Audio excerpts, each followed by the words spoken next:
some youth, but there's a lot of energy with that youth, and every day, the game slows down a little bit. So I thought we were a little bit better, a little bit cleaner, technique-wise today as opposed to Tuesday, and that's what we need through these 15 practices of spring. Is just make incremental steps every day. Brad, with so much depth at linebacker with the three super seniors coming back, is the spring an opportunity to move some guys around to get your best 11 on the field to experiment a little there, or do you just say that'll work itself out? Yeah, I think that'll work itself out. Some of those guys, those super seniors that have been here for a while, you want to keep them sharp and sort of work on specific things with them that, you come off of last year's film that you want to get better. But it's really a really big time for young guy development. So you don't have to stress, put 1,000 reps on their legs. You'd rather, get a couple to keep them sharp and clean, but then let them see the field from sort of a coaching lens. And I think you learn a lot from that. It's amazing when you have to think outside just your box, and now you have to think from a bigger picture from the sideline. I think it makes them better players. And so when we turn the coaching hat and whistle and clipboard over to those guys, say, all right, you coach, right? They take some ownership in that, and it's been good. You haven't gotten a guy like Derek Jackson back last year and another part of the season, give him some games in. Does it have to be a carryover for him in the winter workouts and spring practice and all for him to continue to improve? There's no doubt. And really what he was able to do, from the injury in spring to the back end of the season, I mean, we may not,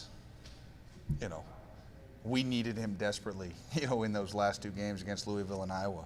And the fact that he was able to play as many reps as he did coming off an Achilles is a testament to his work ethic and his ability as a football player to sort of find the ball naturally. There's some things that obviously, you're rusty when you're off that long.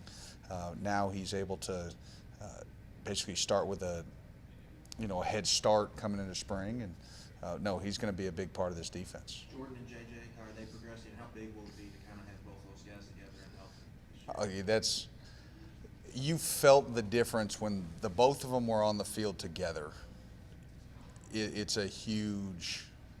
For me as a coordinator, you can feel it. Like when you play with two really big edge defenders. Last year, we were so light at outside linebacker, with Jordan being, having to go through some injury stuff, and that we had to play sort of smaller, which isn't, necessarily the way that we've played the previous years. We play base more than most.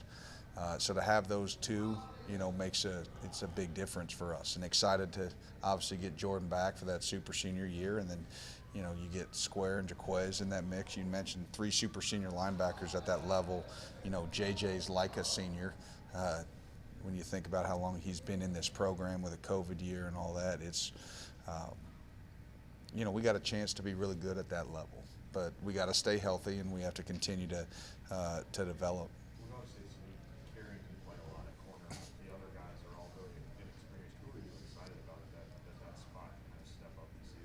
Yeah, I think Drew Phillips over the first 2 days has really flashed, which is good, and he needs to continue to progress. When you think about some of those guys, and he's really essentially, this is like his second year, even though it's his third year for some of the time missed. It's really essentially like his second. So this is a big progression year, but he's done some good things here through the first 2 days. We're bouncing around. I know we're trying some different guys. I know Coach mentioned, we're try Vito out there a little bit just because of his athleticism and ball skills and instincts, but he's a guy that you can move around into some different spots. We know what he can do, sort of at that medium nickel position.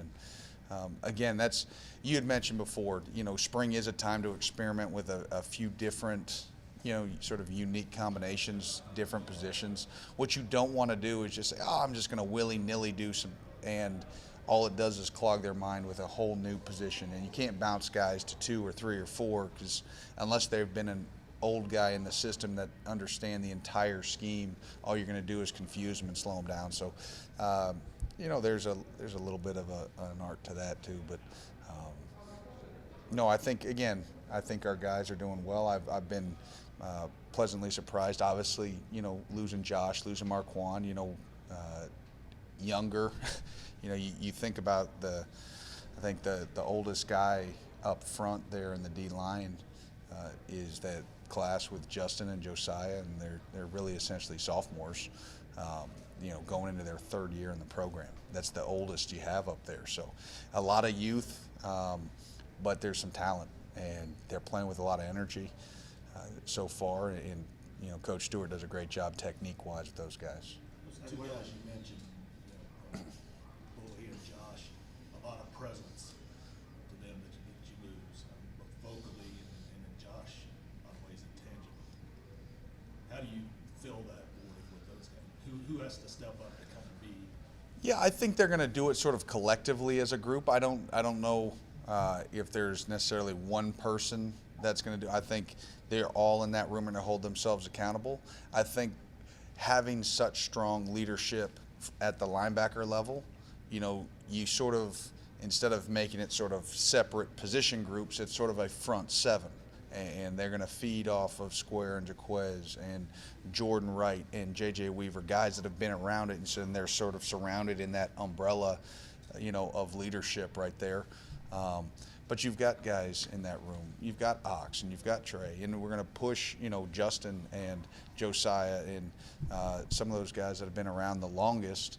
They need to start, elevating, and I think they've done a good job. Sam and Ollie's been a really good job in there in terms of holding each other accountable. So, again, I think it's an exciting room from the fact that there's some unknown. I think we're going to have to.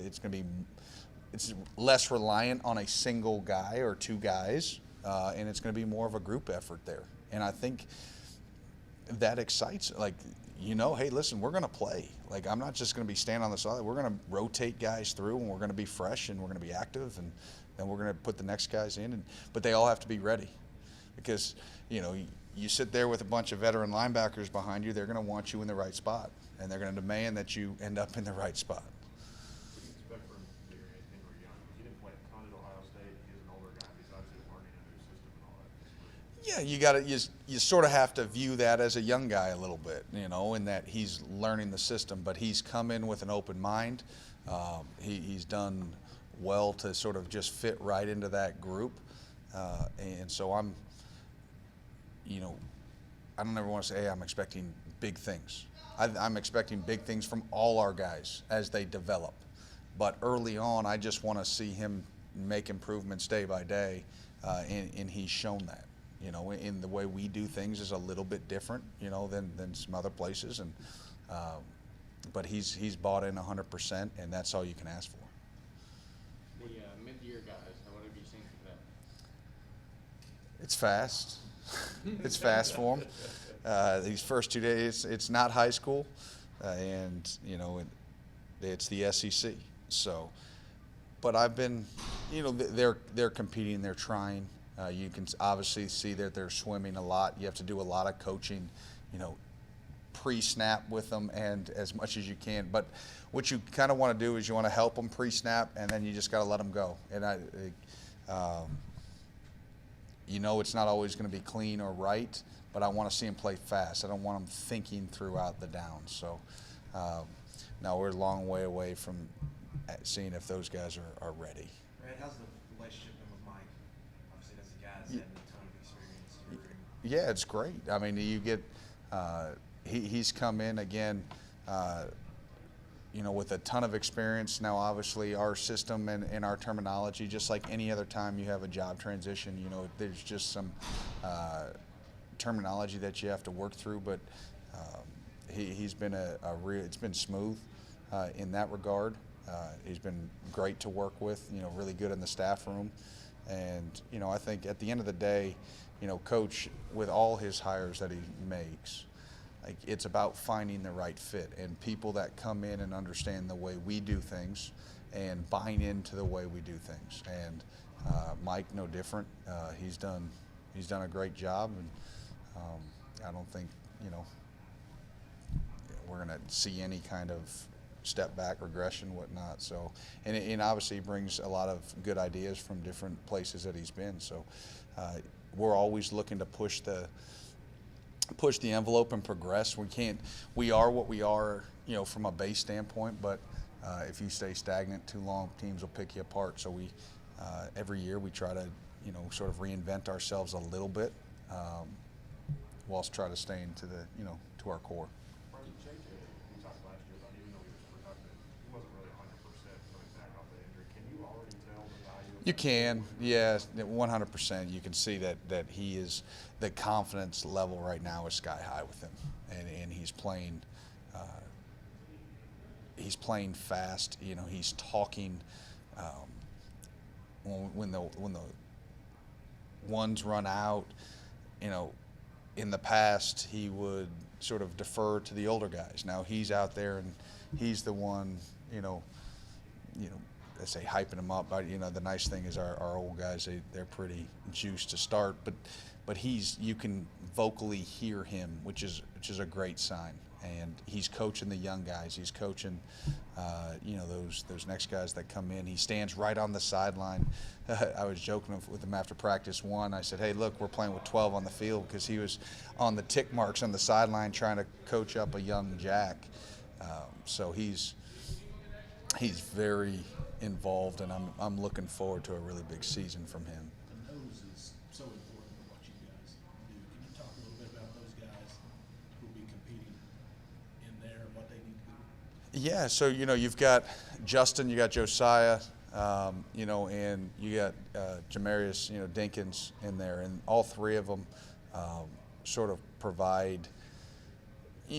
Justin, Josiah, a little bit the same, but still have some differences in terms of how they play. Justin's like a block of granite in there, just really hard to move. Josiah's done a nice job showing some quickness in his movement this spring, and Dink, he's a taller, longer nose right now for us, and he creates all kind of problems, kind of like Hugh did. When you're longer in there, you can get on the center so quickly with your hands, and he's so heavy. He's got heavy hands. He's got a heavy sort of dense body that he's hard to move out of there. So not nearly we're not as experienced as we were maybe in the past, but you think about how many reps Justin and Josiah have in them. Like those, I don't look at them as new. I look at them as, hey guys, you guys have started games before. You guys have played significant snaps. When Marquand, got hurt in Florida in, Series 2, those two had to take the bulk of the reps, essentially for 5, 6 games. So I'm going to count on those two big time, and then I think Dink's going to progress good for us. Talk about Vito being moved around, trying to find the best place for him. Is he the kind of guy that you can move around different places and try, not really get confused? Yeah, you got to be careful. Again, it's he's already had to move around, a couple of different places. Safety, when he first got here, and then down, and we needed him so much last year at medium, so that out at corner. The nice thing is the positions that he's played in that strong safety, field corner, medium position are all within the same sort of field triangle. So you've got an idea of what that other position was doing ahead of time, because in most cases you're all three working in tandem. So you got to be, again, smart in that realm. It's a little strange to look at that safety spot at times. There were some guys that have been around forever, Yeah. and they're not back there. You know what? It's the nature of college football. You get used to looking out there in spring, and guys change numbers, and seniors graduate, guys declare or whatever, and so you get used to it being a different group. But yeah, 29 had been back there a long time, and obviously wish him nothing but the best, and he's going to have a heck of a career there in the NFL. But I'm excited. I think getting Ty back was big. You know, again, another super senior back there. And then Jalen Geiger playing as many reps as he played last year.